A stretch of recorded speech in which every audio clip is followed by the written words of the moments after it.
Hello and welcome to Frontrunner Motorsport, and it's time to take a walk down One Race Wonder Boulevard and look at the brief, very brief Formula One career of some unlucky soul who only got the chance to make one appearance in Formula One. So, who is on the chopping block today? Well, let's go back once again to the 1950s. Most Americans who raced in those early years competed in the Indy 500, a feature of the F1 calendar until 1960. For some insane reason that makes no sense. Honestly, it was the only race the Indy 500 competitors raced in, and it was rare for any of the other drivers to head over to America for the Indy 500. But some Americans did race in Formula One outside of the Indy 500 in the 1950s, including one Robert O'Brien. So let's take a look at the career and very strange life. Wait until the end of this video. It's going to get nuts.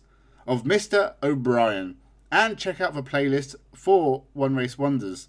This is episode 33, and we have looked at a lot of interesting stories from the obscure corners of Formula One history, from Donald Bowman to Bob Said, Andre Lotterer, and many others, even teams like Bugatti. So subscribe now and let's begin our look at Robert O'Brien's appearance in Formula One. Not much is known about the early life of Robert O'Brien, nor what he was up to during World War II. What we do know about Robert Quinn O'Brien is that he was born in New Jersey in 1908 and began racing in sports cars after the war. He appeared on the American endurance scene and put in some notable results, such as finishing fourth in the 1952 Sebring 12 Hours driving a Ferrari 166mm with Richard Sickerell. They finished behind the Seata 1400 Grand Sport, run by Dick Irish. There's no relevance to this, I just wanted to say Dick Irish. Despite being very inexperienced in motorsport and seemingly never having raced in a Grand Prix, Robert O'Brien went to Europe to try his hand at the 1952 Belgium Grand Prix at Spa-Francorchamps, a challenging track for even experienced drivers. But the first problem to overcome was the fact he didn't own a car to race in a Grand Prix. So he approached Johnny Claes, an experienced Belgian racer who ran the Écurie Belge team. O'Brien purchased or hired one of his Simcar Gordini T15s and would enter the race. The next problem to overcome, he'd never driven the car, he'd never driven around Spa-Francorchamps, and was on a very limited time limit to learn how to do both. Only 22 cars were entered into the race, so as long as Robert O'Brien didn't look completely hopeless, he'd be allowed to race. And the bar for incompetence in racing in the 1950s was pretty low. He did qualify last, 6 seconds behind local driver Arthur Legat, running in his first of two appearances in a Veritas Meteor. O'Brien was also 1 minute and 14 seconds behind pole sitter and superstar Alberto Ascari in a Ferrari. No matter what, this was going to be a baptism of fire for Robert O'Brien. Another major problem to overcome occurred at the start of the race. Rain. It rains a lot at Spa, and as previously mentioned, Spa isn't easy for the inexperienced in the dry. It's daunting in the wet. Many drivers had accidents or slid off the track, but not Robert O'Brien. He completed lap after lap and started to climb up the field, past all the cars having issues. He was slow, don't get me wrong, but he did finish the race.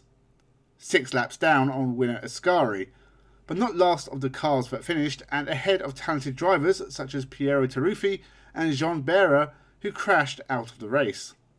You think maybe after that result he'd continue on to the next round at the French Grand Prix, but O'Brien did not and instead headed north to an old airfield in West Germany for the 5th running of the DMV Grenzland Ringrennen, again racing in the Simcar Gordini T15.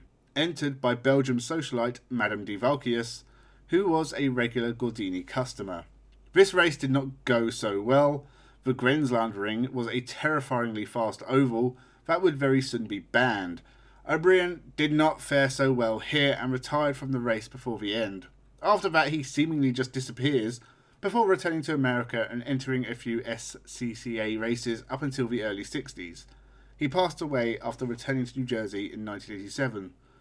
So whilst Robert O'Brien is one of the more obscure drivers from Formula One history, he is one of the most interesting. Who was he? Why is there so little details about his career in racing, or what he was doing before racing? Well, as I said at the start of this video, things get juicy from here on out.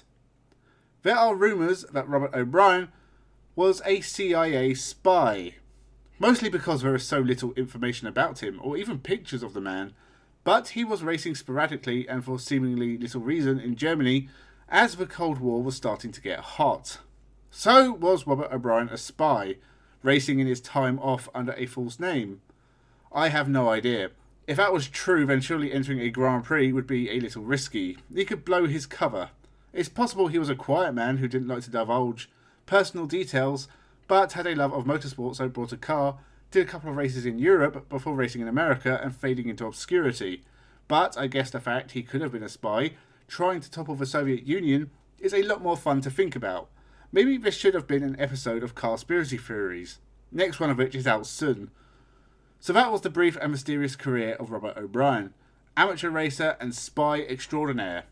One appearance in Formula 1 that could have gone completely unnoticed if not for people starting rumours about CIA operatives in Formula 1.